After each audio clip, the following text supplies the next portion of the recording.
자, 상상을 한번 해보세요. 당신은 평소처럼 동네 빵집에서 바게트를 하나 사서 아침을 먹었습니다. 그런데 몇 시간 뒤 갑자기 창밖으로 뛰어내리고 싶어집니다. 왜냐고요? 당신이 스스로를 비행기라고 믿게 되었으니까요. 이건 영화 이야기가 아닙니다. 1951년 프랑스의 한 작은 마을에서 실제로 일어난 일이죠. 평화롭던 마을이 하룻밤 사이에 완전히 뒤집혔습니다. 당시 경찰은 이걸 단순한 식중독이라고 발표했는데요. 근데 이 사건 뭔가 이상합니다. 60년이 지나서야 기밀 해제된 문서 한 장이 세상에 공개됐거든요. 오늘 이야기의 반전은 아마 예상하지 못하실 겁니다. 본격적으로 시작하기 전에 잠깐. 좋아요 한 번이면 오늘 이야기가 빵처럼 더 잘 부풀어 퍼집니다.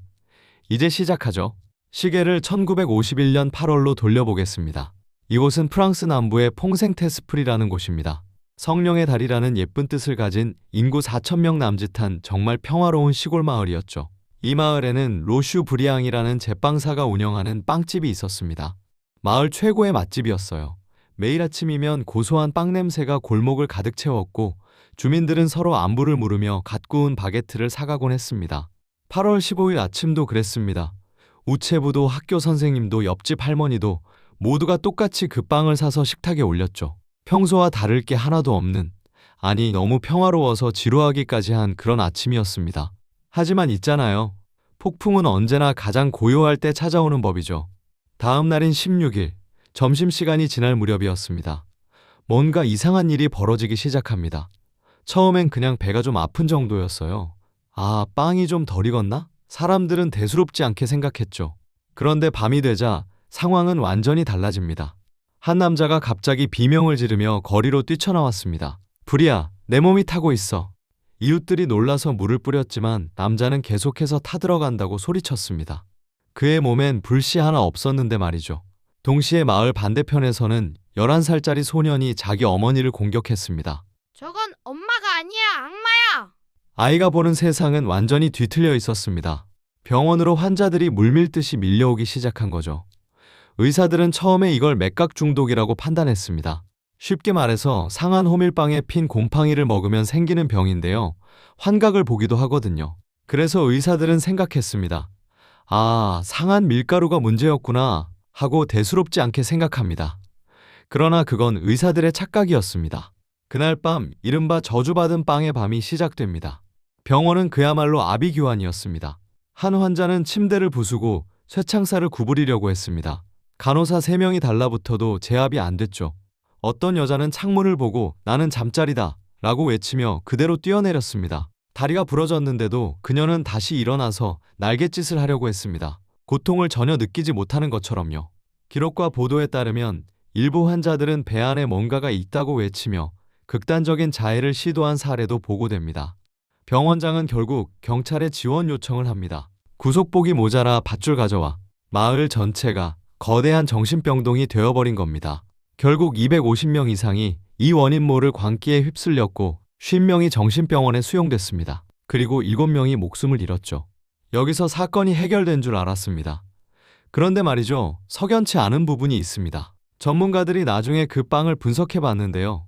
물론 맥각균, 즉 곰팡이가 나오긴 했습니다. 하지만 의학계에서는 의문을 제기합니다. 아무리 곰팡이 독소라도 250명이 동시에 이런 집단 광기를 보이는 건 의학적으로 설명이 안 된다는 것이었죠. 그럼 도대체 그들은 뭘 먹은 걸까요?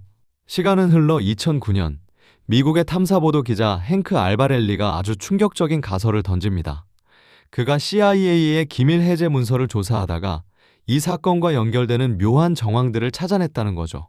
그의 주장에 따르면 퐁생테스프리 사건은 단순한 식중독이 아니라 당시 CIA가 실험 중이던 강력한 환각제, LSD 실험이었다는 겁니다.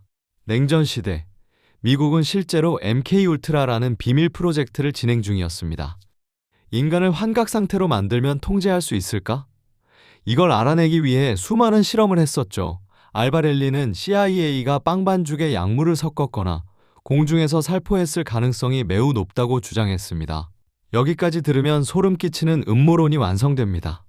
하지만 우리는 여기서 한 걸음 더 들어가 봐야 합니다.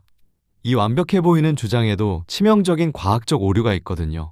역사학자 스티븐 카플란과 과학자들은 이렇게 반박합니다. LSD는 열에 매우 약하다. 200도가 넘는 빵 오븐 속에서 환각 성분이 살아남는 건 불가능하다. 게다가 타이밍도 맞지 않습니다. LSD는 섭취 후 30분이면 반응이 오는데 주민들은 하루나 이틀 뒤에야 미치기 시작했거든요. 그렇다면 진짜 원인은 뭘까요? 맥각균의 변종이었을까요? 아니면 우리가 모르는 제3의 독성 물질이었을까요? 수십 년간 수많은 학자가 달라붙었지만 곰팡이 독소라기엔 증상이 너무 기괴했고 약물 실험이라기엔 과학적 근거가 부족했습니다. 결국 사건은 다시 미궁 속으로 빠져버린 겁니다. 제빵사 로슈브리앙은 무혐의로 풀려났지만 평생 죄책감 속에 살다가 생을 마감했습니다. CIA의 비밀 실험이었을까요? 아니면 살균제 속 곰팡이였을까요? 아니면 우리가 모르는 또 다른 무언가였을까요? 확실한 건 그날 그 마을이 원인을 알 수 없는 거대한 재난의 현장이 되었다는 점입니다. 진실은 여전히 미궁 속에 있습니다. 흑과 백, 그 사이 어디쯤에 있는 진실. 지금까지 흑백 미스터리였습니다.